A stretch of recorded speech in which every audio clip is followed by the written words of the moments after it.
Bo ja się urodziłam w Lipinach Dolnych, ale ja się przeprowadziłam do Kujawy, to już miałam rodzinę założoną. Mhm. A gdzie znajduje się ta miejscowość, w której się Pani urodziła? Lipiny Dolne, powiat Biłgoraj. I tak w dalszym ciągu tak jest, ten powiat jest. No a województwo tu lubelskie. Mhm. No jak już potem założyłam rodzinę, to już się przeprowadzili się na Kujawy, ale przez wojnę to mieszkałam cały czas tam w tych Lipinach. I to była miejscowość, czy to była Miejscowość, to wioska była. Przepraszam, wioska to była. No ten Żyd, on przed wojną, to myśmy się znali, jak mówiłam, że on u nas szył. Jego ojciec i jeszcze dla nas dwóch braci, i nas ich 4 było, bo ich tam było kilku w domu i wszyscy byli krawcami. I tak, żeby szybciej zrobić, to przyjeżdżali wszyscy. I u nas byli cały czas, dokąd nie poszli, nocowali u nas, bo to do tego miasteczka tak było ze 12 kilometrów od nas. Do jakiego miasteczka? To, co on mieszkał, Krzeszów, on mieszkał w Krzeszowie. Ale że się znali dlatego właśnie, że oni byli krawcami i tam nas było 6 dzieci i rodziców 2, 8 osób, to tam zawsze tego 6 było. I jeździliście za nich, tak? Tak, myśmy się znali. Sprzed wojny, jeszcze tak, jako sprzed wojny, bo to przed wojną też oni żyli u nas. A we wojnę to tym bardziej. No we wojnę to im tak pomagali cały czas. Kiedy tam rodzice jechali do tego miasteczka, bo tam się jeździło, bo to my mieszkali na wiosce, to zawsze tam wzięli im mąki, ziemniaków, do tej rodziny żydowskiej. Oni byli bardzo w ciężkiej sytuacji, no bo wiadomo rzecz, że we wojnie Niemcy ich bardzo prześladowali. Ale oni byli bardzo uczciwi ludzie, ci Żydzi. A Pani rodzina się z nimi przyjaźniła? Towarzyskie stosunki też? Tylko krawieckie. Ale że się znali, tak widzieli, że potem mieli biedę.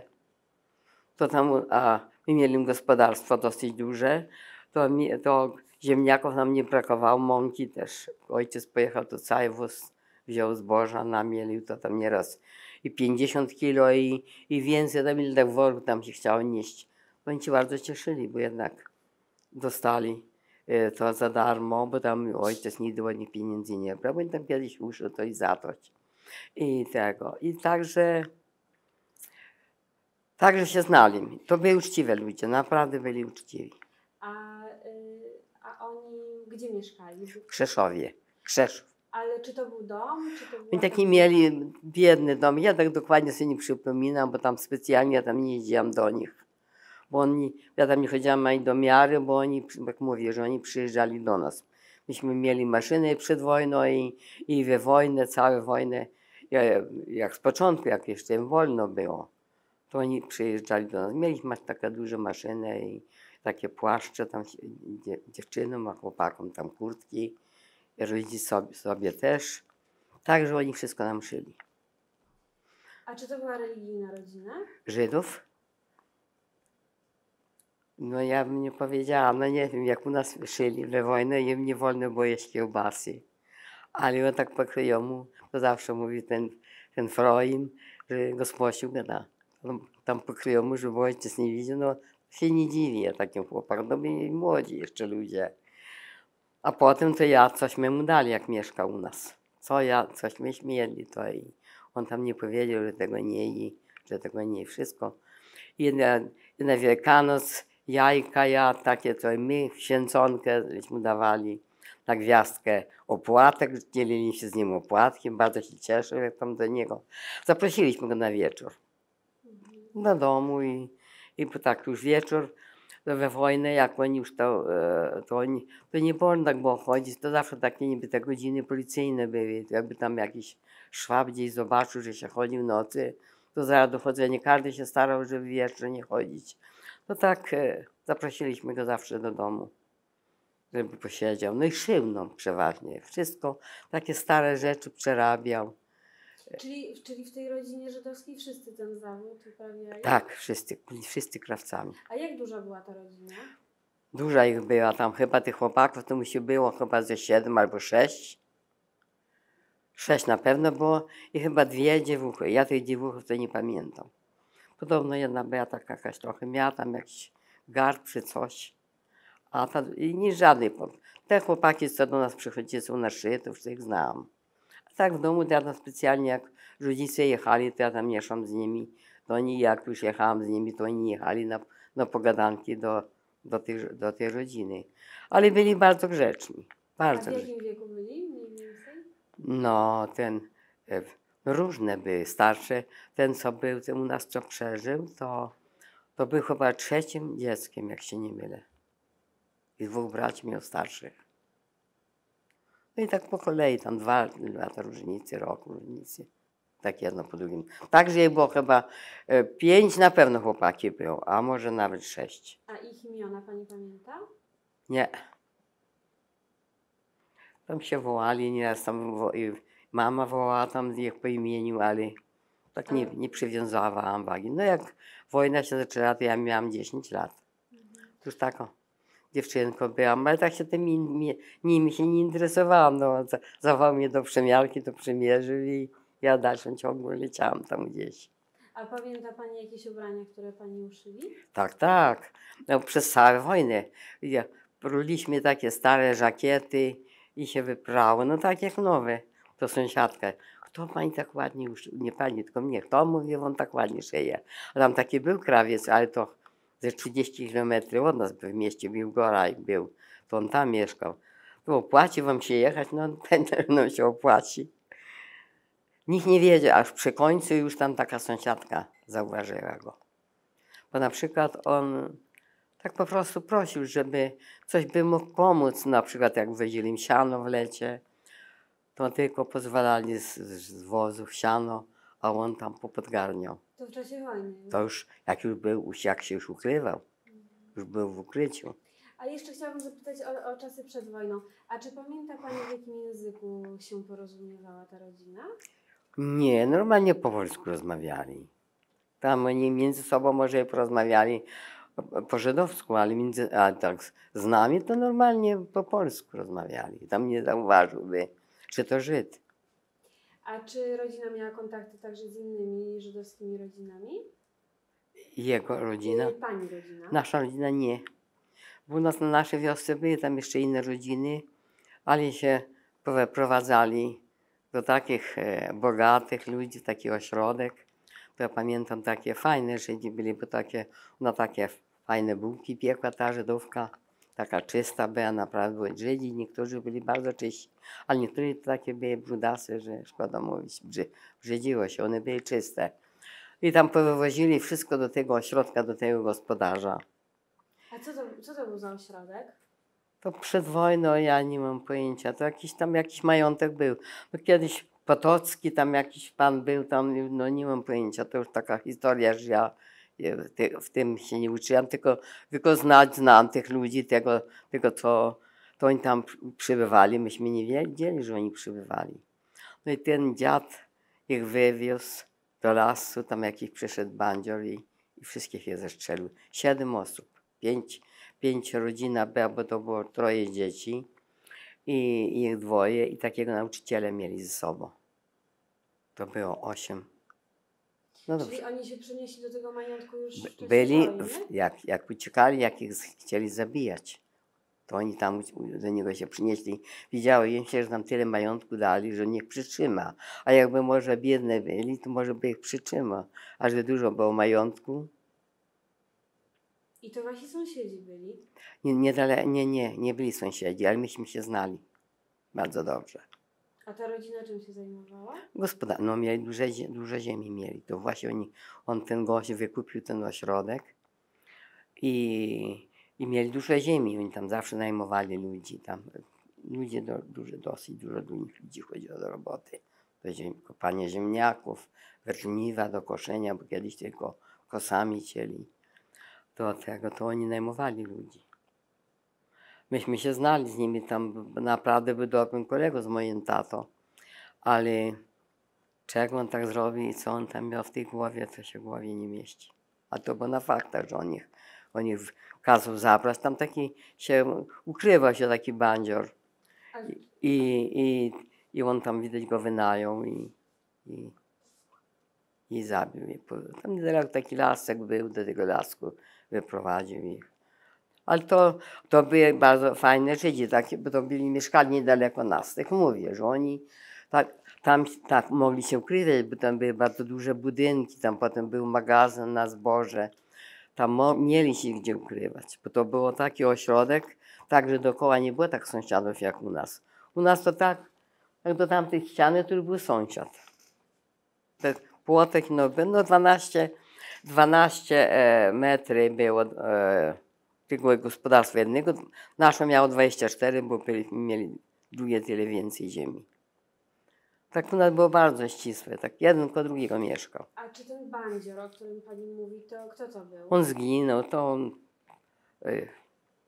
jak on się, zapomniałem, jak on się nazywał. On takie miał nazwisko jakieś przebrane, także Hadza go nazywali, ale nie był Hadza, on jakoś inaczej się nazywał. Także ja go nie znałam, tego gościa. Czyli to nie był wasz sąsiad? Nie. Zupełnie był z innej wioski. Ale jakiej był narodowości? Polak.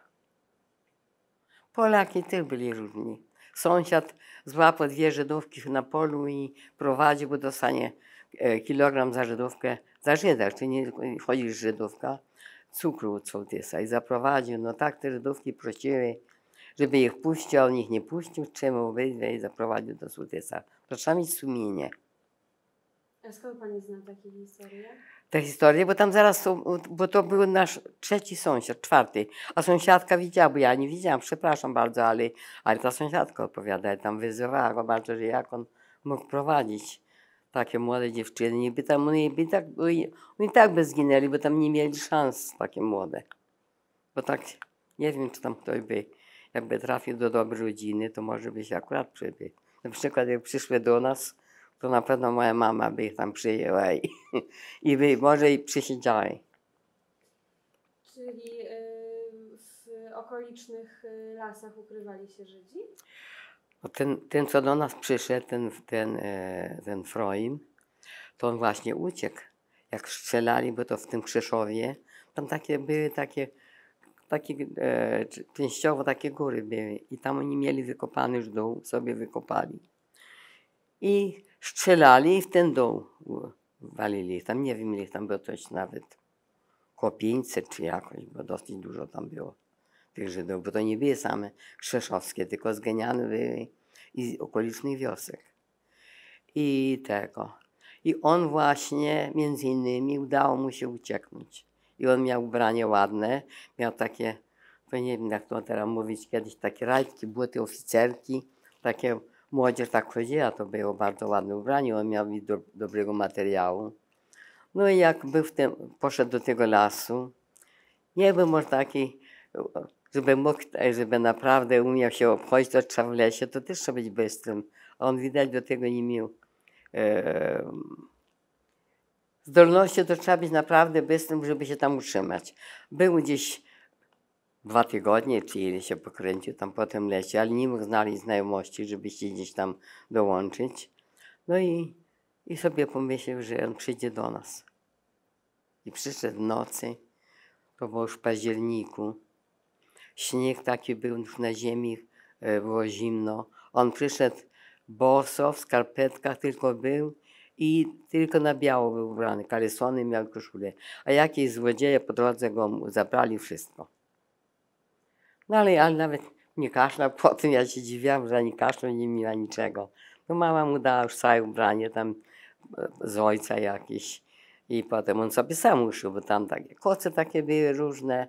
No można było kupić takie stare koce u Niemców, bo tam Niemcy kwaterowali w tym Krzeszowie też. I tych koców dosyć było, że dużo, że się sobie poszył i ubranie, i kurtkę, i takie kołdrę sobie uszył. Mama takie, nie wiem, czy pani wie, co to znaczy pakuła. Takie się len międli i taka pakuła. I z tej pakuły sobie robił takie grube kołdrę i 2 koce i miał ciepło. A on był na budynku, na oborze, a obora była, to była drewniana obora, i deskami, sufit był z desek i na te deski się kładło zawsze świeże liście z olsztyny. My mieli łąkę i tam taka rzeczka, na to rzeczkę tak grubo liści było. I co roku się zmieniało, te stare się zwalało, te liścia, a nasypywało się świeżych liści. I on tam, gdy chodzi o ciepło, to on miał ciepło. Bo dlatego na tych liściach leżał i tę kołdrę miał na siebie, no i poduszkę ta mama mu jakaś tam dała, i buty, i ja już potem zaczęłam robić drutami, to zrobiłam mu takie grube skarpety, mieliśmy owce z owczej wełny, tak, że on nawet nie zakaszlał. No i tak przeżył. I jak długo się ukrywał?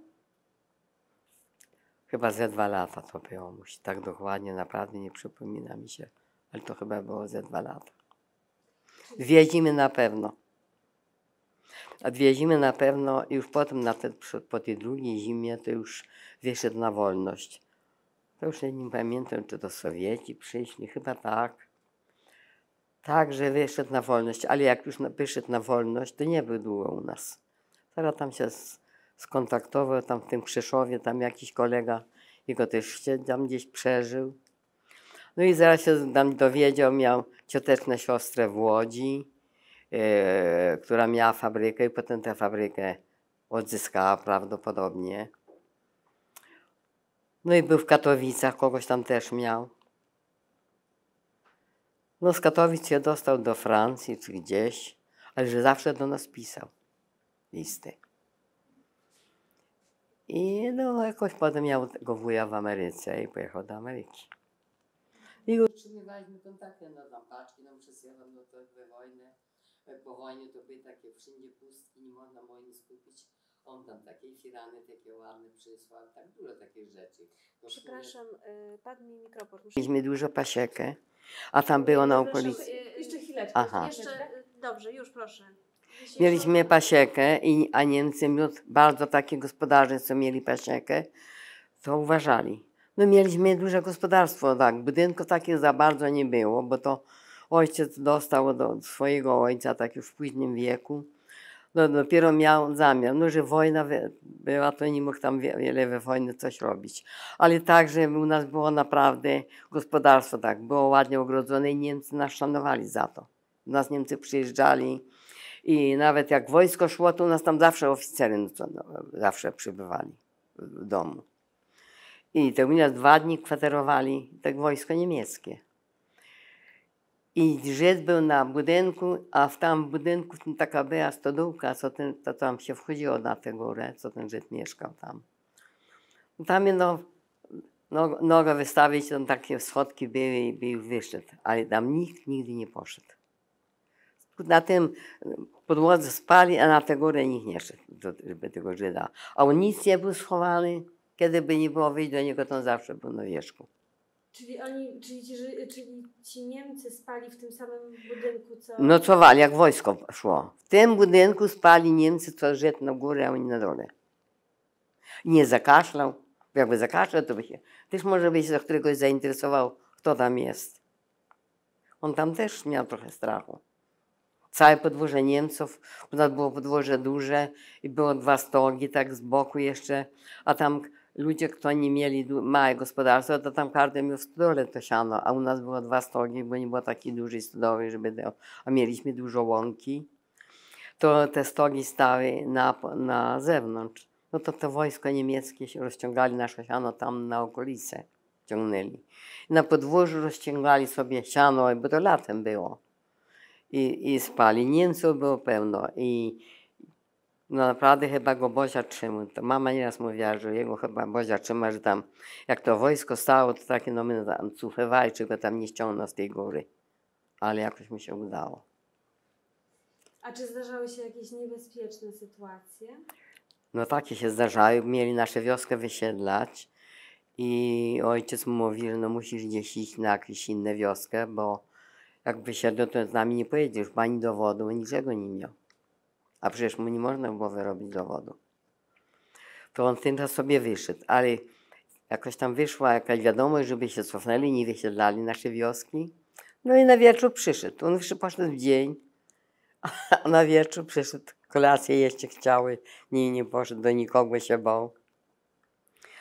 No tam miał takich znajomych jeszcze. Ale tak zobaczyła córka tego gospodarza, to krzyczy, tato, tam Żyd mówi, jest, bo ona go zna, bo też żył u nich. I on tam miał takich kilka gospodarzy, co mógł przebyć. No ale nigdzie nie mógł być, bo takie jakieś, a u nas mu się takie było, wszystko było, chociaż ja też byłam nieduża i siostra moja 4 lata ode mnie młodsza, ale zawsze mówili w domu rodzice, że nie wolno mówić, że u nas jest Żyd, bo wszystkich nas wystrzelają.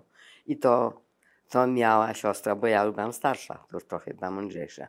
I to miała w głowie, że nigdy nikomu nie powiedziała. A bała się pani? W ogóle jak nie myślałam, to taka dziewczyna jeszcze to, gdzie mama, to i ja, gdzie tata. Wcale ja nie miałam, to nie miałam to, że tam by, nawet nigdy nie pomyślałam o tym. On tak był, przecież jeśmy się nosiło obiad, czasem obiadu nie dostał, jak tam dużo ludzi było na podwórzu, to nie dostał obiadu. Ale jak nie było ludzi, to zawsze dostał obiadu, nosiło mu się. W koszyczku albo w takim wiadereczku postawiło się tam jedzenie, garnek, gardku taki, żeby miał ciepłe i odebrać zawsze zjadł. A kto nosił to jedzenie? Czasem ja, czasem nawet siostra nosiła, ta młodsza. Albo mama, przeważnie tam z tych kobiet, która nosiła. Weź tam zanieść mój Żydowi. Frankowi, on się kazał wołać Franek, a potem Felix i pisał listy Felix Urman, a nam się kazał wołać Franek. A właściwie był Freud. Ja pamiętam, mojego ojciec wołał Freud. Także ja myślę, że tam takich my nie mieli strachu bardzo, bo tak, u nas nie było młodych mężczyzn, same były my dziewuchy. Niemcy nie mieli na kogo podejrzenia, no i nas uważali, jaką my rodzina jesteśmy taka uczciwa. Jak mówię, te Niemcy przyjeżdżali do nas, kupowali miód, tak, z tego miasteczka, co on właśnie pochodził, tam mieli jakieś tam, nie wiem ile tam tych, no dużo tak wojska nie stało, bo oni budowali te okopy i do tych okopów, których tam było kilkunastu tych Niemców. No oni wszyscy przyjeżdżali do nas. No jak tam mieli, mówię, te koce jakieś mieli, to mówi, nie potrzebujecie, my takiego, co to mama mówi, to nam się przyda. Zamykali mu okna na noc, jak się światło świeciło, bo nie wolno było, żeby się przyświtało światło. No właśnie, a jak dokładnie wyglądała jego kryjówka? Na budynku cała szopa była, cały budynek i cały strych był jego. Nie miał żadnej kryjówki. I czy wejście na ten strych było? Tylko z tej stodółki było wejście. Ale ostatecznie, jakby naprawdę chciał, to tam mógł z boku od sąsiada też wejść. Pod strzechą i tam by się duś. On zawsze mówił, że jakby go w razie złapali, że on powie, że on się sam dał, że my nie wiedzieli. Ale głupoty mówi, jak Niemiec był w wieży, a gdzie do tej pory co jadł? No przecież powietrzem nie żył. Niemcy takie nie byli głupi, jak mu się widziało, no ale nie doszło do tego tak, że było wszystko w porządku. No i co? Jak u nas był, no zawsze siedzieć na tej górze, siedział na tym strychu, to mówi, żeby chętnie coś by pomógł. Ale tam taka była stodółka, tam to się wchodziło na ten strych i taka była sieczkarnia nie za duża. My mieli sieczkarnię duże, co się koni mi taki maner, żeby koń mi się cięło. Ale była taka mała, jak już się skończyło, to mówi, żeby tam któraś przyszło nakładać, a on trochę pokręci, trochę się rozrusza. I właśnie rznęli sieczkę, ja nakładałam mu tam do tej maszyny. A sąsiadka szła, no taka wsipska była, zaglądnęła. Ale ta brama była zamknięta, ale nie była zamknięta tak, żeby tam jakieś zasuwę, tylko tak była przymknięta. Ona taka ciekawska była i zaglądnęła. I poszła do domu, mówi, tam ktoś mówi, sieczkę, gdzie taki nieznajomy, a mama moja mówi, a to od, mówi, naszej ciotki, ale ona znała nasze ciotki, bo tam przychodziły, bo tam przyjeżdżali do babci i znała, i ona zaraz zauważyła, że to Żyd, bo ona znała i tego Żyda, bo ona jak szyły te krawce u nas, to ona tam lubiła przyjść na pogadanki, no to przecież go widziała. Ale już tak potem zaczynało się trochę, że u nas Żyd jest. No ale no, nikt nie poszedł skarżyć do Niemców, że Żyd jest. Taki jeden głupi sąsiad, to mówi, wystraszyć go. Tam taki schód był wieczorem, na takie wieczorki, jeszcze mój święty pamięci szwagier tam chodził na takie wieczorki i tam ten sąsiad jeszcze kawalerem był, jeszcze takim młodym, jakieś 20, mógł mieć 5 lat. Mówi, wiecie co, mówi, ucieka jest Żyd. Ach, skąd ty wiesz? Albo sąsiadka go widziała. Gada, chodźmy go wystraszyć. A szwagier właściwie, on tam miarkował, ale myśmy nie mówili nawet nie do szwagra, że jest Żyd. To on mógł wiedzieć, bo jak siostra wiedziała, to i mężowi powiedzieli, ale on tam się nie interesował, taki był trochę inteligentny człowiek, żeby tam się interesował. I mówi tak, a co by ci dało, jakbyś go wystraszył? No i tak, że nie przyszli wystraszyć go. Także żadne nie mieli nic, żeby tam jakaś coś było, jakaś, żeby tam jakieś, żeby można było się spodziewać jakiejś tam czy kontroli jakichś, czy tam jakiejś rewizji, nie. Niemcy by nie uwierzyli. To ci nasi Niemcy, co tam mieszkali, to na pewno by nie uwierzyli. Nie uwierzyliby Nie, sąsiadom? nie uwierzyliby, że u nas Żyd jest.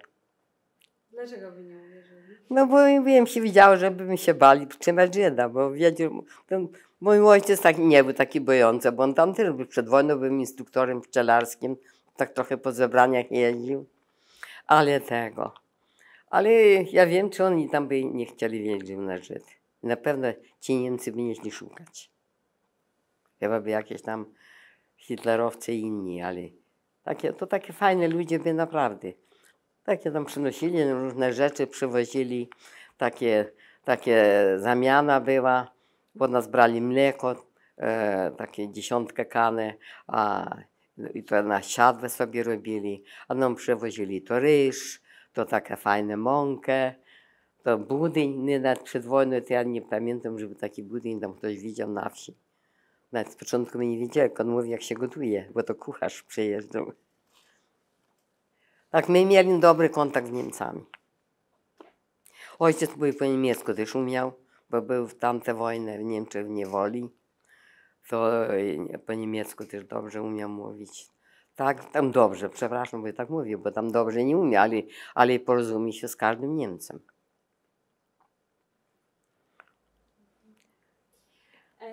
A czy ten ukrywany wychodził ze swojej kryjówki?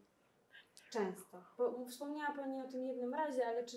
Nie, on przychodzi w nocy, u nas szył. Taka mieli kuchnię i tam maszynę się wstawiło i pozamykane było i szył w nocy. Przecież w nocy do nikogo nie chodzi. To tylko nocami szył. Dzień nie, tylko nocy. Nocą. Czyli noce spędzał u Państwa w domu? Nie codziennie, ale jak miał robotę, to był u nas. Tak. A w dzień nie wychodził nigdy. Ale kiedy by tam nie być, bo jak się przyniosło mu obiad, to tylko go zawołać było i już tam na wierzchu był. Pod ręką, tam nie trzeba było czekać sam moment i przyleciał. Raz, że on tam wiedział już mniej więcej kiedy obiad, ale że tak nie był tam schowany. Po prostu nie był schowany, bo nie miał kryjówki. On był normalnie, spał na górze. A co robił w ciągu dnia na strychu? Ojejku, co robi, co on tam mógł robić? Tam nikt nie zaglądał, co on robi. No, książki tam dawali mu, jakieś tam były książki, to sobie czytał, no co on mógł robić? Nocami to, jak robota by jakieś było coś do szycia, to nam szył. Wszystko nam szył. Koszule, nie koszule, wszystko nam szył. Ale tak to więcej nijakiej roboty. No i jak siano wozili, to siano też podgarniał. To jeszcze tak jeden pracownik mówi tak, to tu u was tak siano podgarnia. A tata mówi, a trochę dziadek tam pójdzie, podwali, trochę tam dziewczyny mu pomogą i podgarnięte było tak wysoko. No, zwalili siano, a to duże wozy były, drabiniaste. I przyjeżdżają, tu taki porządek zrobiony. Ale go nikt nie widział, tam było pokrzyją. Mieli złego psa, że na podwórze nie bardzo ktoś weszedł, jak był ten pies chodził. Bo miał taką linkę bez podwórza od stodoły do drugiej bramy i mógł lecieć na tym, to jak pojechali siano, to się za daleko było to siano. Na nim przywieźć, to jakieś 2 godziny trwało. No to pies latał, to już nikt nie wszedł. Bramę się zamknęła i teraz ten Żyd miał swobodę zrobić. No wyliczył wszystkie, nawet wyliczył ile godzin w roku je. A nie pamiętam. Jakie święto, jakie nasze było, wszystkie święta wiedział. Jak już tego, no, Gospodziu, no święto mówi macie już. Tam niebostąpienie, Boże Ciało, tam jakiś nasz odpust, jakie tam było, to tam jakieś jeszcze inne święta były, no wszystko wiedział. I świętowaliście razem? No, nie, tak gdzie nie. Te potrawy jadł, co my jedli, ale jedynie na gwiazdkę. To go wołali. A na Wielkanoc nie. Jadł wszystko to, co my, ale że mu się zanosiło. Takim członkiem rodziny był. Ale on taki był fajny. On na to zdjęcie, go teraz widziałam, to on taki zupełnie, no że stary. Ale jak młody to był ładny. Takie miał włosy czarne, tak mu się ładnie układały, fryzurę miał ładne. I taki na buzi był ładny. Żydy to przeważnie takie nosy miały, takie to żółte, to takie, a on taki był fajny. Ale czyli miał żydowską urodę? Nie. On nie miał żydowskiej urody. Bo ci, co mieszkali niedaleko od nas, co mówią o tych Żydach, to ci byli bogaci Żydzi. To ci byli podobni do Żydów. I ta Żydówka, że bardzo miła, była też ta Żydówka, ale ci byli podobni do Żydów, a ten nie. A ile miał lat wtedy, kiedy u Państwa się ukrywał? No jakieś 27, 8, dokładnie nie pamiętam, ale w tym wieku mi się zdaje, że był. Tak już mógł mieć te lata. Tak dokładnie nie pamiętam, ale mi się zdaje. Bo na temat lat żeśmy nigdy nie rozmawiali. A czy pamięta No bo on się chciał żenić z moją siostrą. Tak. Albo ze mną. Ale ja to za młoda byłam do niego, to pasowała mu lepiej siostra. Ale siostra miała chłopaka już i nie. A on się chciał żenić. Mówi, że przejdzie na naszą wiarę, że ślub w kościele weźmie, ale u nas tam taki przypadek był przed wojną. Żyd się ożenił. Do Warszawy ta dziewczyna wyjechała w Warszawie. I też wziął ślub w kościele. Czy ślub, przepraszam, był tam naszej wiosce. Tylko oni się zapoznali w Warszawie. No, ale jak pojechał do Warszawy, ja zostawił, tak już nie wrócił. Nie widziała znaku po nim. I zawsze siostra mówi, ja tak zrobię, jak mówi ten i gada potrzebny mi, gada, no miała chłopaka innego i nie chciała. A to była trzecia siostra? Druga. Druga. Ile miała lat? No, w ten czas też miała chyba już z 18, ze 20 lat, więcej, mogła mieć 21. Tak w tym wieku była. Czyli Pani miała dwie siostry? 3, 4 nas było. I 2 braci. To bracia byli w Niemczech, a siostry były wszystkie w domu.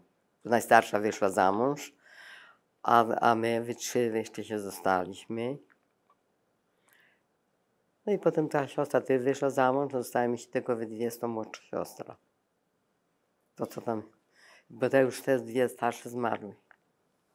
Tylko ja jestem jeszcze, mam 1 siostrę młodsze. A bracia dlaczego byli w Niemczech? No bo zabierali, było za dużo. Bo tak to było pierwsze początki, to gdzieś było, te Niemcy jeszcze się z nami zapoznali na pewno, jakby tak się te Niemcy z nami zapoznali, to by nie pojechali. A jeden to tak chciał zobaczyć, pojechać, taki z ciekawości. Mówi, że ale jak pojechał, to teraz nie mógł wrócić. Jakby się tam młodzież może dobrze starł, i to może by wrócił, ale potem po wojnie zaraz wrócił. A jeden zginął.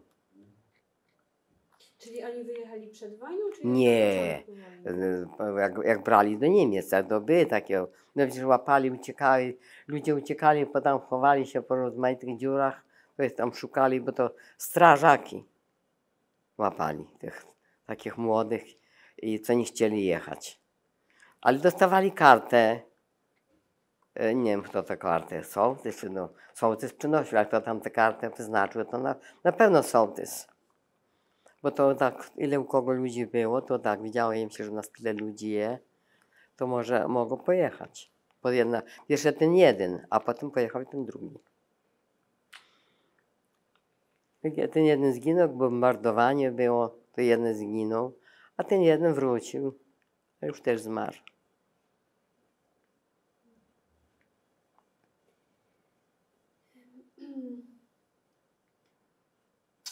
Czy pamięta Pani, co mówili Pani rodzice, czy Wam rodzice o tej sytuacji, o tym ukrywaniu? No oczywiście. Oczywiście temat był, żeby do nikogo nie powiedzieć nic, ani dam go do koleżanek, bo by nas moi wszystkie wystrzelali. No to o tym my wiedziałem. No ja już tak byłam trochę starszy, ale ta siostra moja 4 lata ode mnie młodsza, to jeszcze była naprawdę dzieciakiem, ale ona tam też nikomu nie powiedziała. Może tam nie miała tematu, nikt tam ją nie pytał o to, ale już ona by nie powiedziała. W domu miała nakazane i świadoma była tego, że jednak Niemcy strzelają, zabijają. A czy wie Pani, kto podjął tę decyzję? Rodzice. On przyszedł do nas, to było w październiku, takie ciemno, zimno i taka szła jeszcze, tak padało śnieg z deszczem. I tata coś robi przy warsztacie, a mówi, a tam ktoś do drzwi puka. I mówi, idź tam zobacz, kto tam idzie. Mama otworzyła, wystraszyła się, taki blask na biały brany, gada. Mnie się zdaje, że to ten Majerów, bo zawsze mówili, że to od Majerów. Ja nie wiem dokładnie, jak oni się nazywali. Majery i Majery były. Gada, ten od Majera jeden jest. No tata wyszedł, to, a ten mój Gosposiu, nie poznaliście mnie, nie poznaliście. Ale mama się cofnęła w drzwi do domu i tata wyszedł i no mówi, no chodź do domu, wejdź. A on boso w skarpetach, mokre skarpety, bo to schrapane. No zaraz wody mama mu tam zagrzała i dała mu wodę, żeby się umył te nogi. Ale tam nawet nie zakaszlał. Odporny był. I w każdym bądź razie, że podjęli rodzice oboje. To u nas tam nie było, że jedno tak, drugie tak, tylko była jedność. No, jak go wygnać? Znajomy był i on mówi tak, chociaż ze 2 nocy, ze 3 nocy, żeby, no też był u nas, był z tydzień u nas. I tam mówi, trochę się pójdę gdzieś indziej, trochę zobaczę. Poszedł tam do takiego znajomego, co tam też żył. To ta córka tego gospodarza zobaczyła, poszła rano do stodoły, a ten, że w stodole był, za taką słomą się skrył i wyszedł do niej. Kazał jej zawołać taty. A ona poleci głośno krzyczy, to, mówi, w stodole żyje ten Majerów, mówi, jest. Ten gospodarz poszedł do stodoły, życie ten schował w tę słomę i mówi, gdzie ty jest? Gdzie go widziałaś? A tam był, mówi, tam jest. Ale on tam dalej siedzi, cisnął, że ona go nie znalazła. No ten poszukał, to świata przywidział, może mówi tam sąsiada. Nie, mówi, poznałam go. Bo ona była starsza taka, miała z 15, ze 16 lat taka. No ale była głupia, bo jeżeli była mądra, to w tym już wiedziała, że już Żydów nie ma, że już Żydów pozabijane, a że ten się przyszedł, no ja byłam młodsza i siostra moja, choćby młodsza była, ta młodsza by go zobaczyła, na pewno by się nie darła, że Żyd jest. No by przyszła, powiedziała, że on kazał zawołać taty czy mamy, to na pewno by przyszła i zawołała, że tam taki i taki siedzi. U nas tego nie było, my nie byli z tej rodziny, żeby tak krzyczeć. No tak, co ojciec domu powiedział matka, to się słuchało i tak było, jak było. A jak Pani myśli, co kierowało rodzicami do tego, żeby udzielać pomocy? Nic nie kierowało, to po prostu taka litość nad takim człowiekiem, bo przecież on nie miał nikogo, a był człowiekiem, chciał żyć. On mówi, że nie będzie nic przeszkadzał. Co mu damy zjeść, to zje. No ale to nie chodziło o jedzenie, tak na zdrowy rozum, no chodziło o życie. Tata mówi, że to człowiek, mama, jak go wygonisz? No mówię, że mama poszukała kocy, dała mu koce, zaraz siadł do maszyny, co tam szył sobie kołdrę. Tak nie było tyle, żeby było na zapas, żeby on mu dać kołdrę, bo nas było też kupa ludzi, jak nas było dzieci 6 i rodzice 8 ludzi, to było dużo ludzi. Do tych kołder trzeba było, tych pierzyn. I tego. Sobie zaraz w nocy sobie uszył kołdrę, żeby miał iść na dwór z czym spać. A ten od pierwszy to przenocował w domu. No bo było zimno. I też nie położyła go mama na łóżku, tylko bo nie było takiego wolnego łóżka, tylko przyniosła snopek słomy i prześcieradło, poduszkę i tam jakąś kołdrę i się nakrył. Ale on szył prawie całą noc, szył. Kołdrę to sobie szył. Żeby miał na drugi dzień. No nie całą noc, bo nad ranem musiał iść z domu. Bo my nie mieli takiego dużego domu, że tam jest pokoi. Było jeden pokój duży i kuchnia, tu wszystko było. I tak u nas każdy był. I była taka teoria, że więcej pokoi jak ludzi. Na przykład jak u mnie to jest więcej pokoi jak ludzi. A kiedyś tego nie było. A intuicja ta była, że rodzice oboje, ani matka, ani ojciec by go nie wygnali, że ma iść, uciekać, nigdzie chce iść. I ci ja mówię, mama nieraz mówiła, że by przyszły do nas, to by przysiedziały na strychu. Jeszcze i ten Freud z nimi. A że poszły widziało im się, że tam będzie mu lepiej, bo to taka kolonia, była na kolonii. Tam dobrze mieli na zdrowy rozum. Bo było szeroko, nie było blisko tak sąsiada. No ale co z tego? A to pani teraz mówi o tym Teraz mówię o gospodarstwie? tamtych Żydach, o tych tamtych Żydach. Bo mama mówiła, że ta znajoma, bo taka Hanna, ona do nas tam często przychodziła, to ona, jakby do nas przyszli, to by przeżyli też na tym strychu. Bo nakrycia mieli swoje, bo oni tam mieli tych kołdrów z puchu takiego, to by mieli swoje nakrycia do przykrywania, a liście by było spodnie i też by przeżyli. Zmieściliby się. Oczywiście, bo góra była duża. A ciepło szło ze spodu, dlatego tam bydło było i świnie, i krowy, i konie.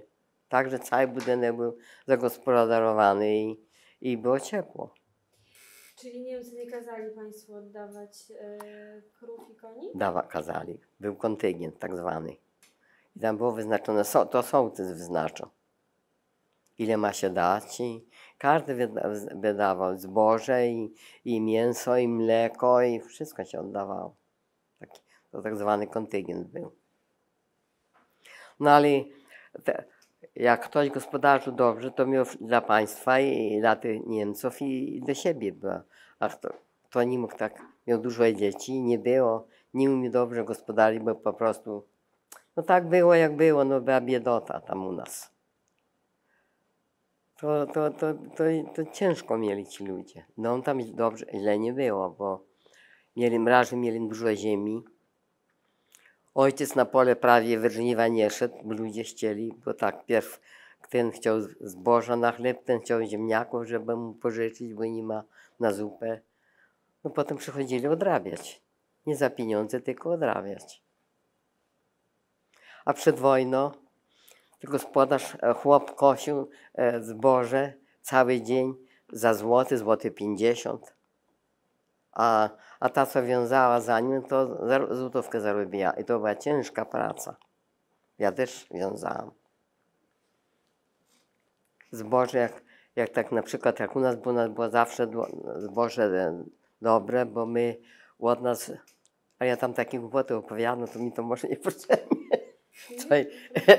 Co innego. Bo byśmy mieli dużo miodu i do nas Żyd z Leżajska przyjeżdżał, beczki przywoził takie nieduże, takie z 2 dnami, nalewał te beczki i ten miód i wywoził do Ameryki. I on przywoził wszystko, mąkę, figi, pomarańcze, ryż, my mieli wszystko. A teraz pani mówi o O jakich tym, czasach? no to było przed wojną, przed wojną. No i bo we wojnę to już potem ten Żyd nie przyjeżdżał pod miód. Czy to był Żyd z Krzeszowa? Nie, z Leżajska. Z drugiej strony, z drugiej strony tego, bo to było więcej na zachód, a to było na południe, ten Leżajska. No też tak było z 18, ze 20 kilometrów do niego. No on przed wojną to koni mi tylko przyjeżdżali. Miał furmana, ten Żyd. Także Czy byli jeszcze jacyś Żydzi, z którymi pani Rodzice handlowali? Nie tylko ten z Żańska Żyd. A tak my prawie nie handlowali. No czasem tam cielaka kupił ten właśnie, to ten co tak tam był zabity u tego gospodarza.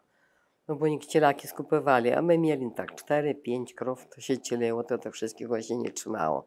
Ale jak we wojnie już potem to kontyngent, bo sołtys to wyznaczał kontyngent. Go nie obchodziło. Skąd weźmiesz, to masz dać i już trzeba potem było chować, ale tak mówię, początek wojny. To tak było, że Żydzi skupowali cielaki, bo oni nie jedli świńskiego mięsa, tylko cielęciny, kury, wieprzowiny nie jedli. To sprzedawali ludzie, te cielaki. A chciałam jeszcze zapytać, czy jako dziecko pani kolegowała się z jakimiś żydowskimi dziećmi? Nie. Te Żydzi, co ja mówię o nich, to oni mieszkali niedaleko, to oni mieli starsze dzieci. I do szkoły nie chodziłam z nimi.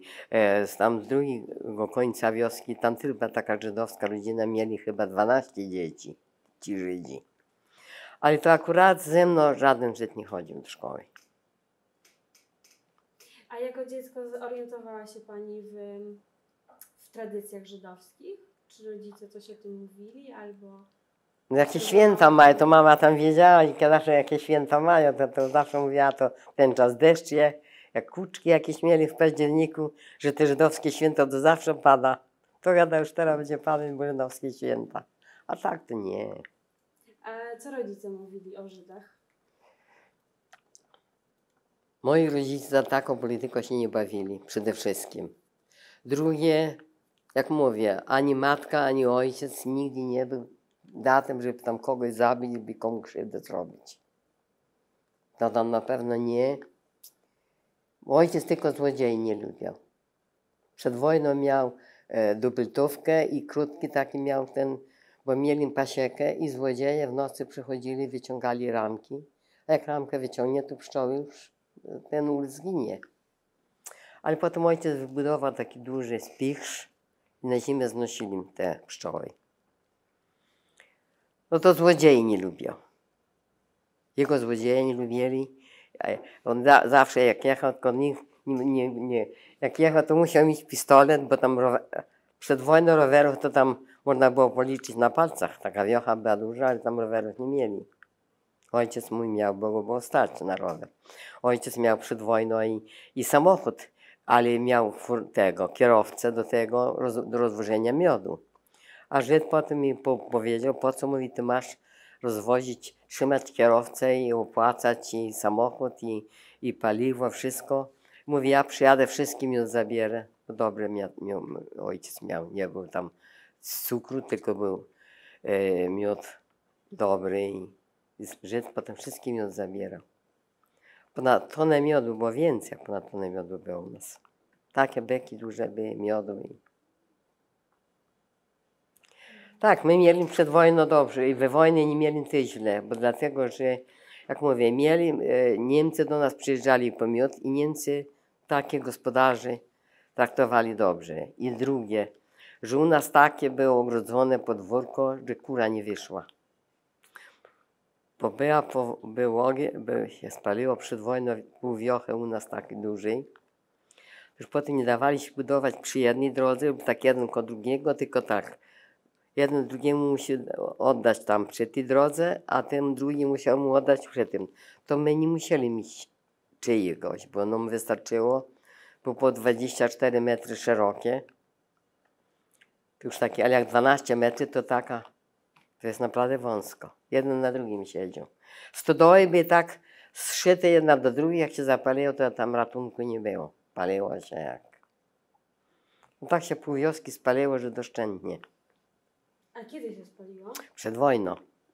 I już potem jak budowali, myśmy się pobudowali przy drugiej. To na przykład sąsiad miał zboże za płotem, bo tam jego pole było. Jęczmień posiał czy owiec, no to kury jakby chodziły, to by mu zgrzebały. Co by zjadły, to by zjadły, resztę by zgrzebały. To musiało być tak ogrodzone, żeby kura nie wyszła. U nas tak było dobrze. Niemcy, takie gospodarze były ogrodzone parkanem, żeby złodzieje tak nie mogli wchodzić w nocy. Na podwórzu chodził pies taki zły, puszczony był na całe podwórze. Ale tam złodzieje jak chcieli miód obrabować, to tam tak, oni z wieczora zaraz, jeszcze pies nie był wypuszczony, to oni wzięli. Potem mój ojciec doszedł do wniosku, że oni z wieczora. To miał zezwolenie na dubeltówkę, na taki pistolet. Taki krótki miał pistolet. No i strzelał jednemu, bo tak się założyli się za pół litra wódki, że odbierze mojemu tatowi ten pistolet. A ten drugi gada, bo ci się nie podpuści. No i wołał, że ma stanąć, nie stanąć, strzelił, ale tak trafił, że między nogi mu, tylko mu tak buta cholewy trochę o tego, ale nic mu nie zrobił, nic mu się nie stało. To jeszcze ten policjant mówi, nagrodę pan powinien dostać, że strzelił i go nie poranił, a gada, trzeba było gada w nogę, gada mu, nie by się gada przewrócił, jak nie słucha. No. Ale nie zabrano broni. Nie. A chciałabym jeszcze zapytać o czasy wcześniejsze z życia Efraima i jego rodziny. Czy zna Pani jego losy przed tym, jak znalazł się w lesie? No to mówię, że oni szyli po wsiach, oni w domu nie szyli. I kto ich zawołał na naszej wiosce, tam w kilkunastu miejscach szyli. Nie tylko u nas. No tam dużo było takich, co mieli maszyny i oni nawet może woleli iść na wieś, bo się przyżywił, bo i u nich nie mieli potem tak z czego żyć. Ale w czasie wojny, jak już wybuchła To było w czasie wojny. A przed wojną to ja się nie orientuję. Nie mam pojęcia, gdzie szyli. U nas szyli, wiem, że u nas szył. Ten stary Majer, ten i któryś z chłopaków, ale nie mi się nie przypomina. A potem już we wojnę, to już tam nieraz 4 ich było. 3 synów i stary. No tam jeden obrzucał, drugi tam kroił, trzeci tam no coś robił tak, że dawał im wszystkim robotę.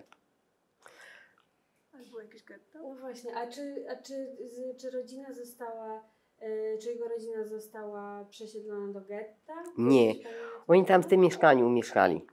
Mieszkali w tym mieszkaniu. Bo ja pamiętam, moja mama opowiadała, byli tam w Krzeszowie i tam mu zawsze zawieźli, jak mówię, mąki to, czy ziemniaków. Nawet nieraz gotowy chleb upieczony wzięła, to tam oni się cieszyli, że mieli co jeść. Już tak te Żydy szwargoczą koło siebie, tak szwargoczą. Mama się potem pyta tego starego, co oni tak mówi? Co mówi? Wiecie co? Bo jakby Niemcy do nas wpadli, a wy gada tu u nas jesteście, to gada my byśmy gada dostali za to. I wy byście mieli przyjemność. No to mama mówi, no to czego pan nie powie, to już nie musimy siedzieć, idziemy. A tak nie śmiem powiedzieć, żeby już mama szła i z tym tato. No tam weszli w jakiś tam temat i rozmawiali. A tak nie byli na miejscu, oni tam mieli takie jakieś baraki, ale ja tak sobie nawet nie przypominam tych baraków, bo tam potem wszystko to porozwalane było i już nie było tych baraków. Czyli do jakiejś pracy byli za... Tych Żydzi? Nie, tam do jakiej pracy. Trzymali ich w tym. Jak tam któryś gdzieś się wyrwał, tam mogli tam wyjść, to przychodzili na wieś, żeby im dać coś. Czy kaszy jakiś tam im dać. Przeważnie gryczana kasza, to jaglana. To tam jak przyszła tam jakaś Żydówka, no tam mama tam zawsze dała, bo na zawsze było. Zawsze im tam dała. Nie tylko tym Majerom, tylko że tam innym Żydom. Oni tak wydostawali się na wieś. To tak było 8-10 kilometrów było od nas. A co się stało z resztą rodziny Majera? Wszystkie tam zginęli. Wszyscy zginęli tam. Bo jak już wyszedł na wolność, to by się tam odnaleźli. Nikogo nie było. Prawdopodobnie tam ktoś widział tego brata na sąsiedniej wiosce, ale tam może nie poznał albo coś. Także nikogo nie było.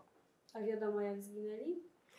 W tym dole, do dołu wszystkich. Oni mieli wykopany duży dół, było tam około 500 Żydów. I wykopali sobie dół. To tak wszędzie tak robili po miastach. Bo tam ze wsią Żydów zganiali do miasta. Takie getta robili, i tam do tych getów. I tam te doły sobie wykopali. No to może zostawiali tam 2, 3, żeby tam potem ten dół zakopać. To podobno, że tam mieli, to mi się wierzyć nie chce, żeby tam tak długo, że jeszcze wieczór, to było po obiedzie, że jeszcze wieczór się ruszała ziemia, że tam. Tak inny ze strachu skoczył ten dół. Bo tak stali nad tym dołem w koło, a Niemcy strzelali.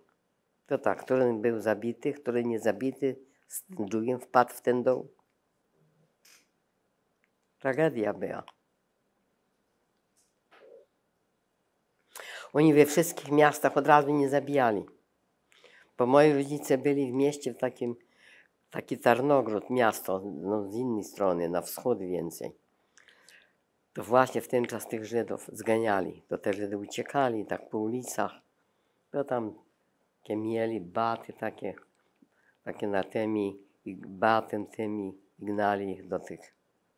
Mama mówi, a potem ze tygodni gadać, taki jedzenie do ust nie wchodzi. Tak się napatrzyła jak tych Żydów i zaraz uciekali. I potem krzyk, jęk, pisk, Żydzi uciekali. A ja tego nie pamiętam, bo ja tam nie jeździłam tak do miasta, żeby tam byle po co. I tam u tych majerów to tam często, nie pamiętam już mało, kiedy ktoś mieli mi kupić jakieś buty, to tam tak, już ten raz jechałam, żeby, czy ja, czy siostra, żeby tam kupić, ale tak, żeby na przejażdżkę to nie było tego. A Efraim opowiadał, jak mu się udało uciec? No, opowiadał. On opowiadał właśnie, że się jakoś myślę, bo to było w takich górach trochę takie krzaczki i te krzaczki uciekł. I uciekł, mówię, do lasku. Do takiego lasku. Tam niedaleko taki lasek był. No z tego lasku można się było przedostać do dużego lasu. I on się tam jakoś przedostał do tego lasu. No ale on nie był do tego nauczony. On nie umiał sobie coś, żeby mógł tam gdzieś wyprosić kogoś, by tam mu ktoś coś dał jeść. No bo pochodził trochę tak długo, było to w październiku, a ich mi się zdaje zabijali we wrześniu jeszcze, tych Żydów. To tam chyba coś ze 3 tygodnie był w tym lesie. Jak on właśnie do nas szedł, no bo tak pomyślał, że do nas przyjdzie. Pierwszy przyszedł do nas. I tego. No to mówię, że przyszedł w kalesonach i w koszuli na biało. W skarpetach, bez butów, bez tych oficerków, bez niczego. Pierwsze co zaraz to nogi, mama zagrzała wody, żeby se umył się, nogi se umył i skarpety i teraz ubierała go, żeby go jakieś spodnie, jakąś bluzę czy marynarkę dać, żeby się ubrał. No przecież nie pójdzie na dwór w tym. No te pierwsze noc to i tak nie był na dworze, ale nad ranem musiał iść tam mróz. Już przemrozkie by to było w październiku. To był który rok? No nie pamiętam, który to był rok. Nic mi się nie kojarzy, który to rok był. Nie mam pojęcia, który to był rok. 42 też tak myślę. Skoro ukrywał się 2 lata, to pewnie 42. Tak mogło być. A czy pamięta Pani, w którym momencie wkroczyły wojska radzieckie? Który to był miesiąc? Oni u nas 2 razy byli, to wojsko radzieckie. Raz byli gdzieś w zimie, to jakaś partyzantka rosyjska. Ale potem jeszcze byli i Niemcy. No bo tam u nas były takie duże lasy, janowskie, to jakieś te drugie się nazywały, tam duże lasy były. To oni tam mieli starcia w tych lasach, tam dużo bardzo zginęło ludzi. I tego. Ale w którym to rok był, to nie mam pojęcia. A czy jak on był w lasach, to spotkał partyzantów? No rzekomo mówi, że tam był, ale mówi, że się nie mógł z kim zaprzyjaźnić. On nie miał żadnego pojęcia, on do wojny nie był nauczony. Taki od nas sąsiad, nie sąsiada, tam kawałek od nas, tak z pół kilometra mieszkał. To tylko był jedyny u rodziców i poszedł do partyzantki. Ale tam go bieda wyćwiczyła, że mu włosy musiał się schować w mrowisko. A mrowisko to taka kupa duża w lesie. I tam same takie były duże mrowy, to one tak obiadły mu, aż uszy takie miał chropowate, te mrówki go obiadły. Bo wojsko szło niemieckie. To niemieckie jest takie pod dowództwem niemieckim. Kałmyki takich nazywali, nie wiem skąd to byli. Ale się poddało do Niemców i walczyli z Niemcami. To gada, że tak w mrowisku tak nie bardzo byle kto szedł, bo to one tak gryzły, jak nie wiem, czepiały się ciała, gdzie nie bądź ci gryzły. A on siedział i tak go obżarły, że myśli, że mu włosy już nie urosną, ale jednak mu urosły włosy. I tylko jedynak jeden u rodziców. Tak go ciekawiło, jak to w partyzance. No młody chłopak, 18-letni. To był wasz znajomy. A to u nas na wiosce to się każdy z każdym znał, bo się była jedna parafia, to się koło kościoła znało. A jego matka to była nasza sąsiadka. To tak się znali z nimi. A czy chodziliście do kościoła? Oczywiście. A w kościele coś ksiądz mówił o Żydach? Nie. Nic nie mówił ksiądz o Żydach. Nic nie mówił ksiądz o Żydach. U nas takiego mieli księdza religijnego, że on się tam wcale nie interesował polityką, tylko zawsze się modlił w kościele. I tak u nas mówili, że ten ksiądz wymodlił, bo mieli wysiedlać nasze wioski też. Już się najechało wojsko, już mieli wysiedlać, już ten Żyd poszedł, tata mówi, no musi gdzieś iść, no bo z nami nie pojedzie, bo nie masz ani dowodów, ani niczego.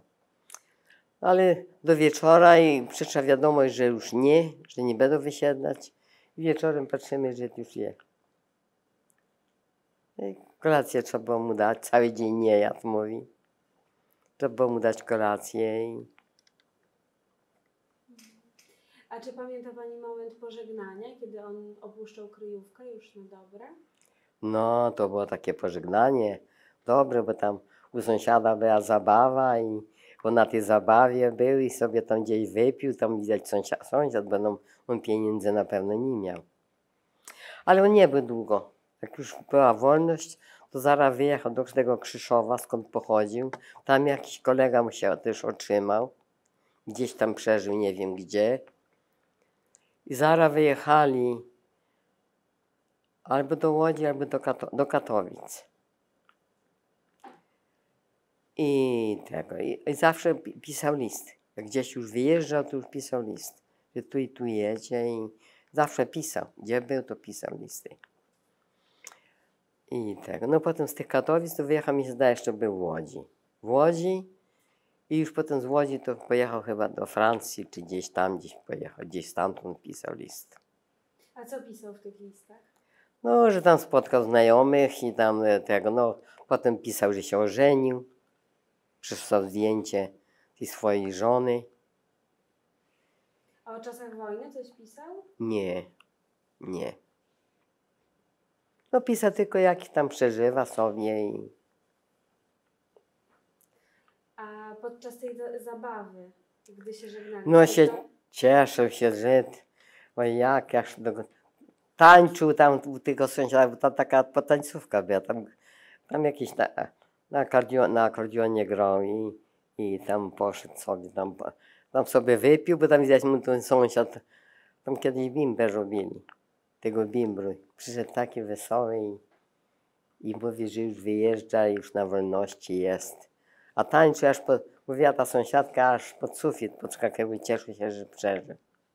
Czyli wszyscy sąsiedzi wtedy się dowiedzieli? No wszyscy wiedzieli. I coś mówili rodzicom? Nie.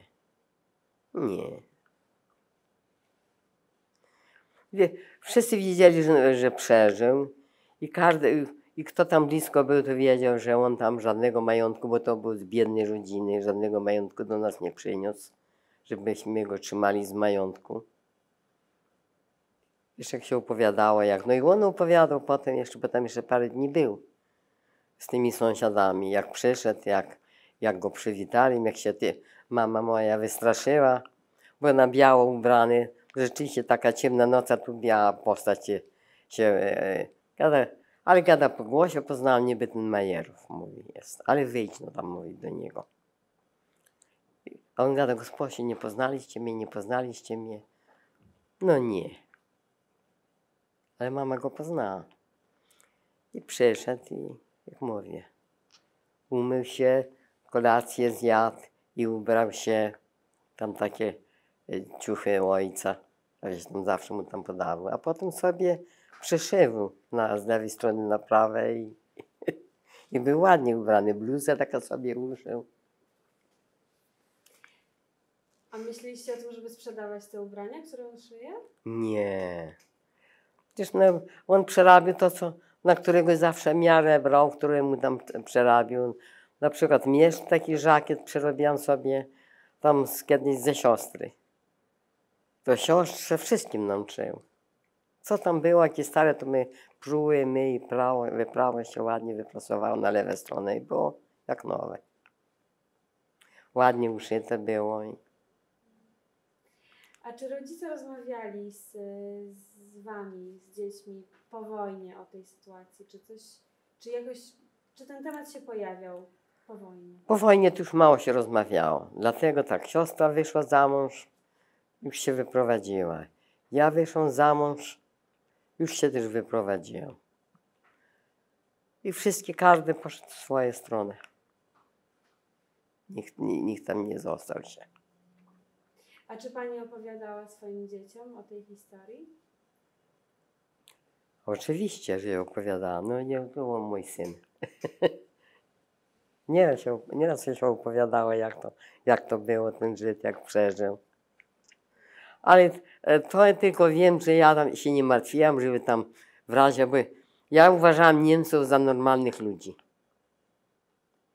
Bo nie bardzo byli tacy fajni do nas, jak przyjeżdżali, to tam ja nie mam tak dużo, to tam czekolady nam przywozili siostrze mojej. Przeważnie my we dwie. Zawsze nas częstowali Niemcy. I bardzo byli do nas przyjaźni. I ja w ogóle mi się zdaje, gdyby taki Niemiec mnie chciał zastrzelić. Jak on się tak z nami dobrze przyjaźni. Takie fajne byli te Niemcy.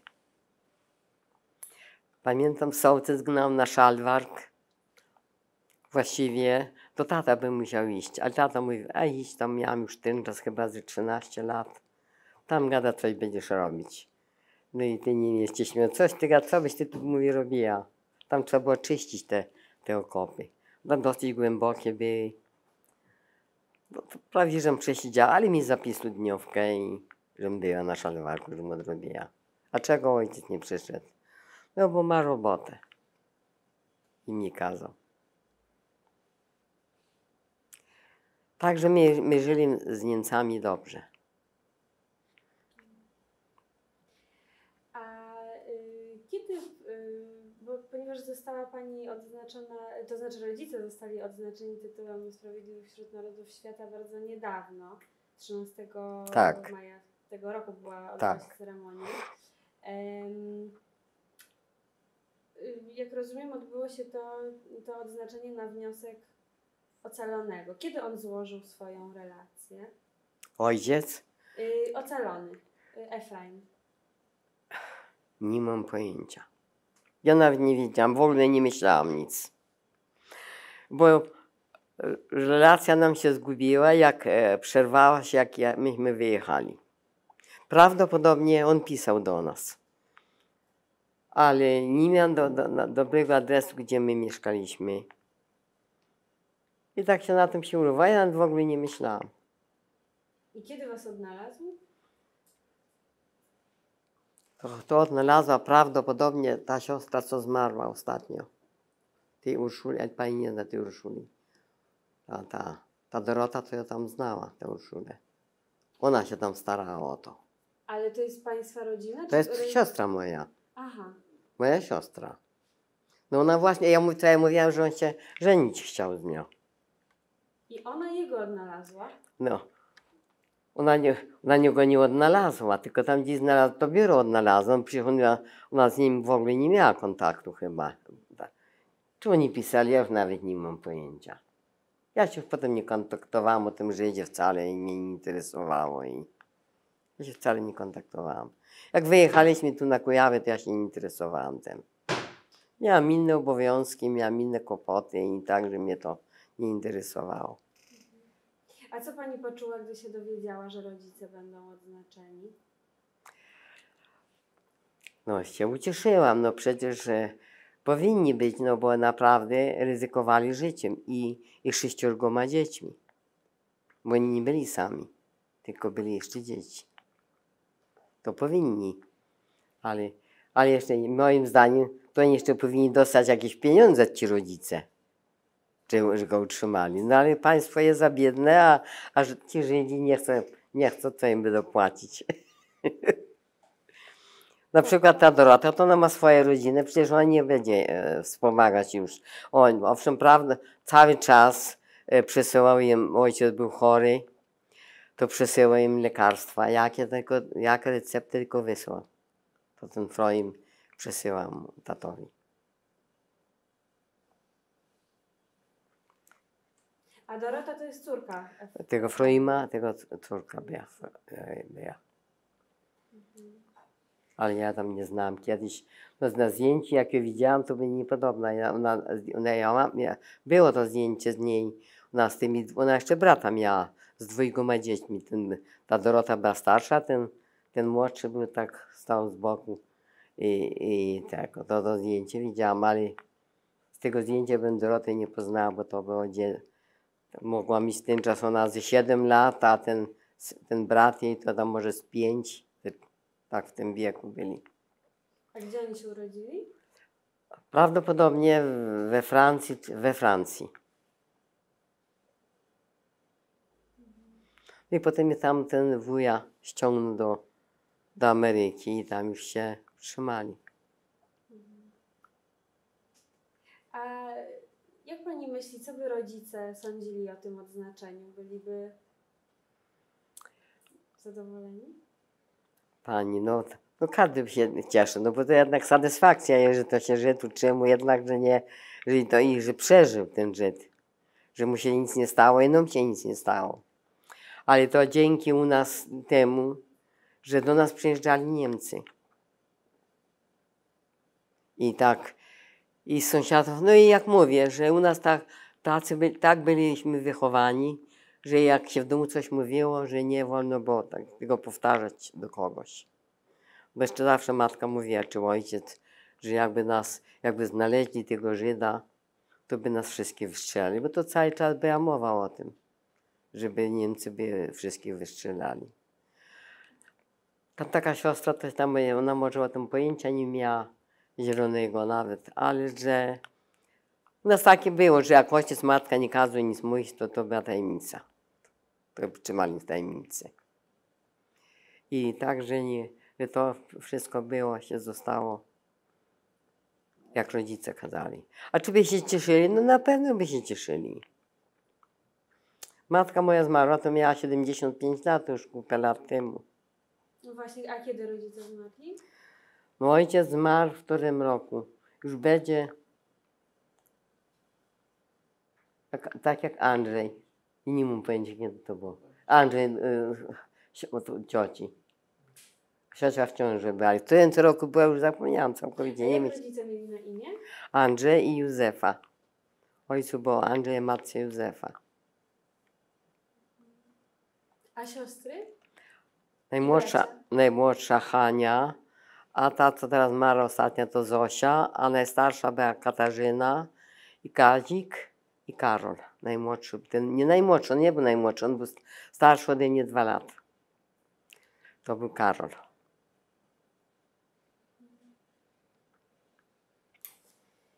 Dobrze, to ja jeszcze się chwilę zastanowię, czy coś tu masz jakieś? Pani mówi o dobrych stosunkach z Niemcami, ale kto mordował Żydów w tej wiosce? Niemcy, rozumiem. Bo Niemcy to oni bardzo byli za miodem i uważali ludzi, kto miał pasiekę. A u nas na wiosce to tak jeden był, co tam miał kilka tych uli, a u nas było ponad 100, to była duża pasieka. I bardzo było dużo miodu, bo to w tym te lata jakieś były dobre na ten miód, że jak zaczęli brać chyba to początek czerwca, tak, czy maj to już był jeszcze, Wakacje to kwitły, co to kwitnie jeszcze tak wcześniej. Tu już brali miód, bo nas ojciec przed wojną był instruktorem pszczelarskim, to on dostawał drzewka, akacje, to taka wiocha była duża, to on całe wiochę rozdał, przywiózł to i ludzie sadzili akacje. No tak zakwitła takim gościniec tak zwany był, to biało było, to te pszczoły te siedziały, to przeważnie nasze. Tam byli, jeszcze i byli tam niektórzy pasiecznicy, ale byli tam, tak mieli po tam kilka roi, a u nas było ponad 100. U nas było 2 takie duże ogrody, to były pszczoły. A czy pozostali sąsiedzi też mieli takie dobre relacje z Niemcami? Nie mieli, bo była biedota, te sąsiedzi.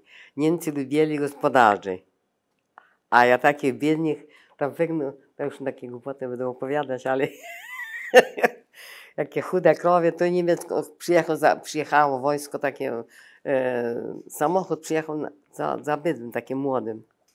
A on wygnął, to takie te krowy były chude, obdarte z tego gnoju, to aż ta kresta przechodziła bez tej skóry, bo ta się trzymała tak grubo, to odparzyło to. To chciał go zastrzelić, tego gospodarza. Ale te dzieci, ta matka, że tak wychudził to bydło, że jak on miał sumienie wychudzić. A co on mógł zrobić, jak on nie miał co dać jeść? Biedno było. No to skąd on taki Niemiec będzie miał z nim relacje? Z nami miał relacje, bo u nas było dużo ziemi, my mieli dużo, bo mieli drugie tyle, co mieli, co ci mieli. I mieli jeszcze na boku kupione hektary.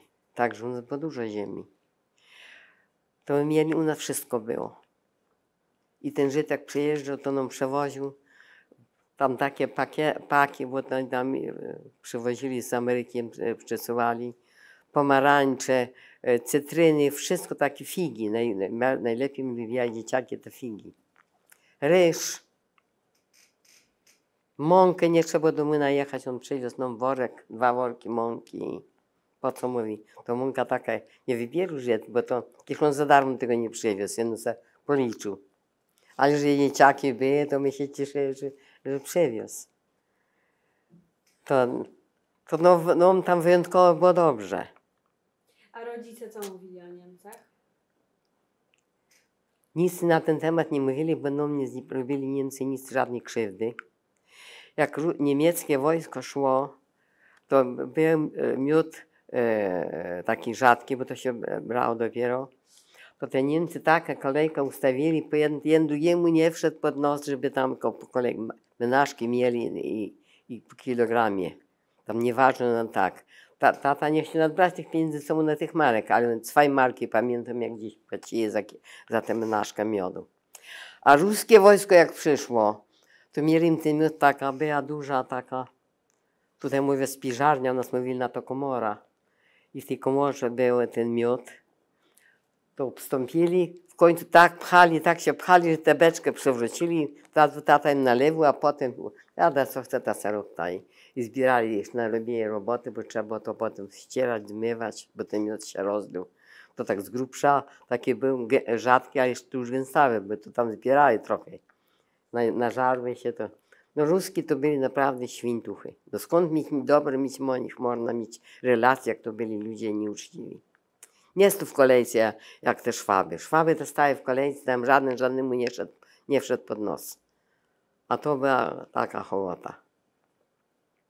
Jak wpadło ruskie wojsko, to nie padł, żeby sobie wziął kawałek chleba, czy tam coś do chleba, tylko łapał miskę, talerz, co mu podleciało.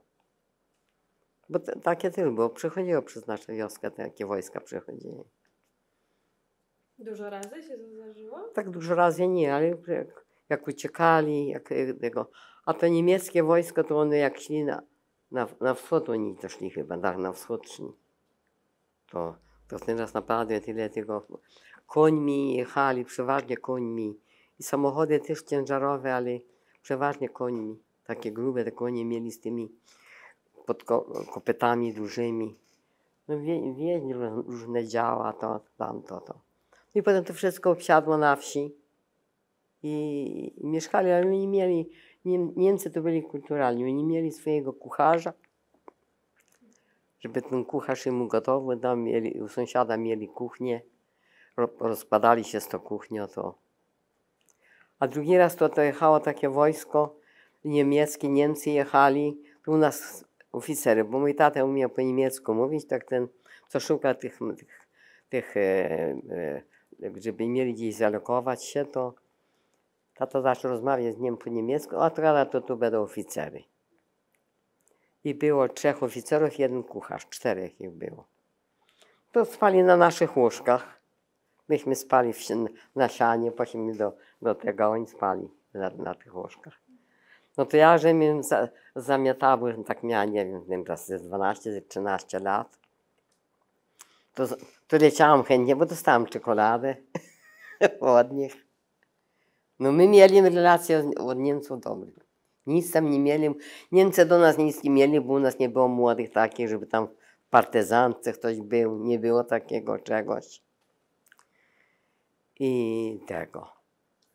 Tak mieli z Niemcami, mówię, dobre kontakty. A ten grób masowy, o którym pani mówiła, ten To jest w 500 Krzeszowie. Żydów, tam jest jakieś upamiętnienie, jest jakiś pomnik, tablica, coś? Wie pani co? Nie orientuję się, bo nigdy nie pomyślałam o tym, że będą. Tam musi coś chyba być, nie wierzę, żeby to nie było. A to Bo to nie w rynku gdzieś w mieście, tylko tak na boku to jest takie, były tam takie doły, góry tam w takich dołach. Ale to byli Niemcy, którzy rozstrzeliwali? Prawdopodobnie, no ja nie widziałam, ale prawdopodobnie Niemcy byli. No ale w takiej grupie to były w krzaki takie, zaraz wiemy, że takie harsze tak z boku, no tak dużo podobno uciekło. Ale uciekło, ale nie mieli gdzie się schronić, no to go tam no, złapał jakiś Polak i dostał 2 kilo cukru. Bo to potem podwyższyli, pierdali po kilogramie, a potem jak to złapał Żyda, to dostał 2 kilo cukru. Ten sąsiad, co prowadził, to teraz dostał po kilogramie, takie 2 młode Żydówki. Ale te Żydówki były głupie, że one mu się nie wydarzyły. I zaprowadził ich do sołtysa. Jak już do sołtysa zaprowadził, to sołtys w ten czas musiał ich przytrzymać. I znów wyznaczył tam kogoś, kto ich tam gnał. Taki był wygon tak zwany na wsi. Taka droga połączenia z drugą wioską było.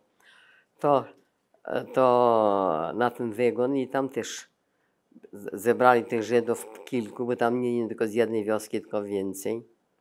I znów musieli wykopać dół. 1 czy 2 zostawił do zakopania.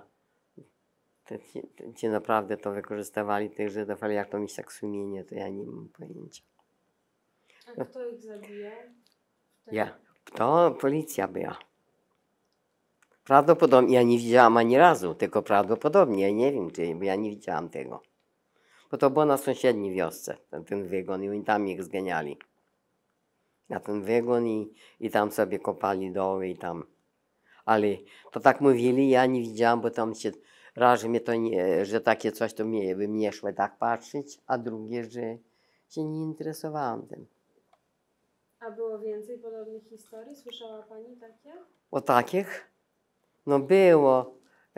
Taki tam mieszkał, taki Żydów, takiego gospodarza. I w ten czas przebył, a tak długo nie był, bo by go też czepiali. To go bez całej wioskę go gnął, tego Żyda. No gada Nusyn, nie wiem czy mu na imię było Nusyn, czy on się nazywa Nusyn. No Nusyn gada, musisz pójść złożyć swoje relacje swojego życia. I gnął bez całej wioskę go, bo to on tam w tym końcu wioski mieszkał. A bez całej wioskę musiał gnać do tego wygonu, żeby doszedł do tej sąsiedniej znowu wioski. Co tam ta policja była i tam była ukraińskie, to chyba ta ukraińska policja, takie czarne łebki nazywali ich. Oni na czarno tak były ubrane. To oni chyba ich strzelali. Ale naprawdę tak dokładnie się nie powiem. Nie wiem. A kto go gnał? Ten właściciel, ten gospodarz. Bo tam on miał te materiały wszystkie u niego zostawił. Widział mu się jak przyżyje, to coś zechce wziąć. A jak go wyda, to trzeba mieć naprawdę sumienie. A słyszała pani o jakichś innych przypadkach pomocy? Potem po wojnie ktoś jeszcze mówił, że ja też ukrywałem Żydów, albo nie wiem. Dowiedzieliście państwo? Na sąsiedniej wiosce to też Żyd ukrył się, ale to on się ożenił z tą dziewczyną. i wyjechali zaraz za granicę. On się ożenił z tą dziewczyną.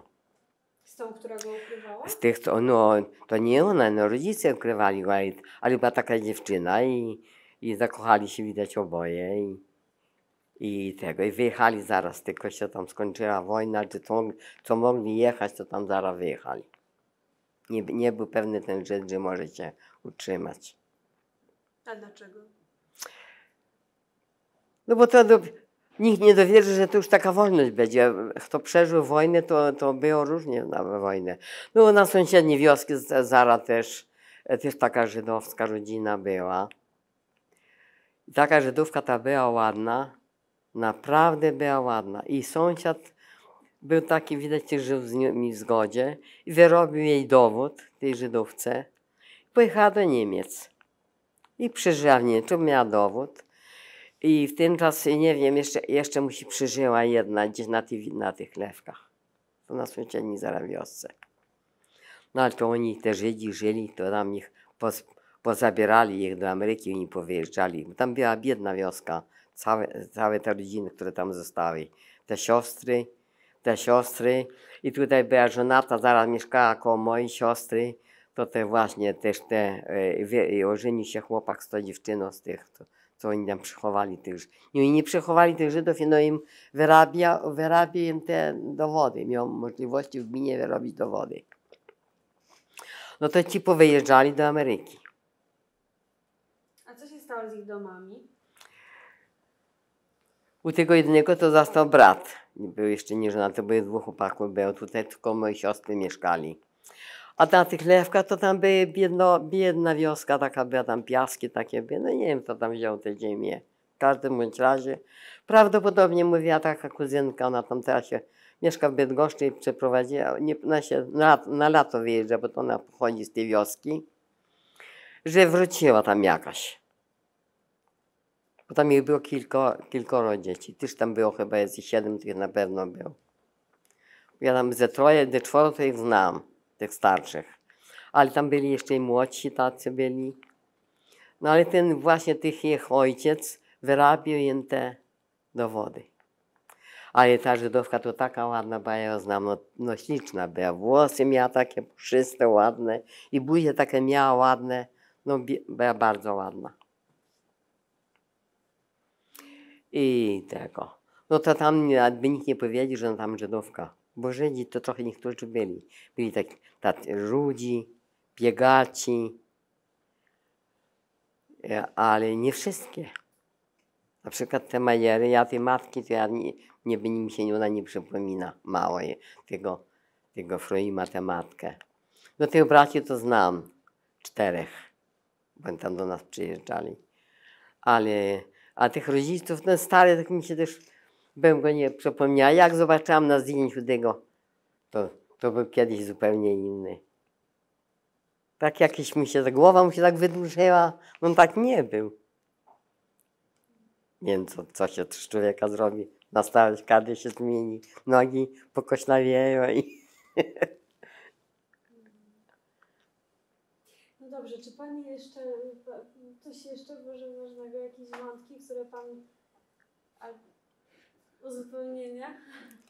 A te listy, o których Pani mówiła, że on pisał do Was listy, to gdzieś są? Zachowały się? A gdzie tam? Zginęły. Jak ja wyjechałam, te listy to może mieć Urszula. Ta po tej siostrze, ta córka. To one się tam to Dorota się znają, ta Urszula. Bo właściwie to odkryła chyba to najwięcej ta siostra, co ostatnio zmarła. Ona taka lubiała, ona jeśli wiedziała, że dostanie $100 dolarów, ona była trochę taka zachłanna. Ale to chyba, może tam je dostała, no nie wiem, no i nie chwaliła się. Ja tam taka zachłanna nie jestem, tam specjalnie już nie zależy. Jeszcze pożyję rok, czy 2, czy pół. Jak już mam 85 lat, to jeszcze... One się tam nie krzyczą na mnie, że ja mówię. No ale bo to takie czasy są, tak jest. To jakby się coś stało, no to wypadek, a ja to już i śmierć może przyjść. Moja mama zmarła, miała 85 lat, to 10 lat już tak żyje dłużej jak moja mama. A tata żył 88 lat. I to też za chorobę miał Alzheimera. Ale to kiedyś nie wiedzieli, co to jest. Mieli kłopoty z nim. Właśnie ta siostra, ta co zmarła ostatnio, to on potem u niej był. Dziadek był bardzo silną osobowością. On jest tak wprost trzymał dyscyplinę w domu, z tego co mama nie chce o tym mówić specjalnie, ale rzeczywiście tak było dosyć z tego co mama opowiada, to właśnie tak było. Właśnie, że ja miałam wolność, nie gadaj. W porządku, okej. No, Ja miałam wolność. ale to nie tylko zmierzam do tego, że jak sobie na to patrzę, jak ja oceniam w tej chwili, to po prostu zwyczajnie przyzwoity człowiek, nic więcej. Nie było Strasznie nie lubi złodziei. I jak bracia, to one tam dostawały lanie. A tam było dużo bardzo złodziei po sąsiedzku. I nie pozwalał im chodzić. No jak może dziecku nie pozwolić, jak w równym wieku sobie wyjdą na drogę, razem się bawią, no jak może nie pozwolić? To one dostawały lanie za to, że nie ma chodzić tam. No to gdzie ma siedzieć w domu? A chłopaki, te bracia, jak chłopaki, no leciały razem i tam bawili się razem. A to by takiego sąsiada złodzieje, że ich ojciec to kościół rabował. Kradł nie tylko kościół, ludzi kradł. Takich uczciwych ludzi, jak ktoś na krowę czy konia na jarmark sprzedał, to już z pieniędzmi nie wrócił. Nie wiem, jak musiał jechać jako drogo, żeby jak to drogo wracał, to z pieniędzmi nie wrócił. I on kradł i mu się udawało. Miał taką żonę bystre. On był bardzo dobrym kowalem. I miał wytrychy zrobione, że on każdy więzień otworzył. On gdzie poszedł, to on wszędzie uciekł. A przed wojną jak uciekł, to mu się udało, to uciekł. Oni tam nie zabijali za to, że uciekł. Ale potem jak już kościół obrabował, monstrancje, kielichy z tymi komunikantami, ale mu Pan Bóg rozum odebrał, niech mu tam ziemia lekka będzie, bo nie modlę się za niego może. Te komunikanty jakby wyrzucił nawet, to by do domu nie przyniósł i by się nie dowiedzieli, nawet że to on. Ale on przyniósł do domu, a dzieciaki tak się cieszyły, to płatki wyszły na wsie i z innymi dzieciakami dawały komunię, jeden drugiemu. No i to dali znać na policję i zaraz go złapali wszystkie i też te komunikanty i jeszcze te rzeczy, te demonstrancje, te kielichy, jeszcze wszystko u niego złapali, było. I już go wzięli do więzienia i już nie wrócił. Bo tak potem by miał ten stróż nakazane, że musiał tak pilnować, żeby nie uciekł. No i tak było. Dokąd ona nie przyszła, miała widzenie, bo to miesiąc czasu ma dopiero widzenie, prawdopodobnie. To było przed samą wojną on był zabity. I zaraz tej nocy on uciekał. A już stróż tak pilnował go i na płocie był, strzelił, wolno było strzelać. Strzelił i postrzelił go. To taki doł wydarł, że w niego wlazł, zanim skonał. I skonał w tym dole do rana. To było zaraz wieczora. To właśnie mój ojciec nie dawał tym moim braciom z nimi chodzić, z jego dziećmi. No ale skąd może zabronić? I to właśnie to był rygor, tak więcej takiego rygoru nie było, no przecież nie gadaj. No na zabawy tym starszym siostrom nie dało chodzić też, bo tam mówi nic poczciwego na zabawie.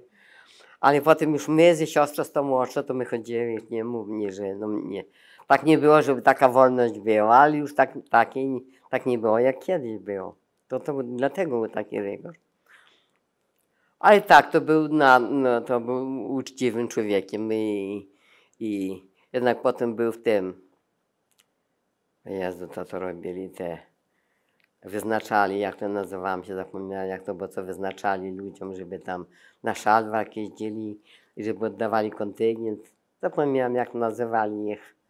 No to on właśnie był też w tym. A mama jaka była? Mama to taka była domowa gospodyni, spokojna, za spokojna.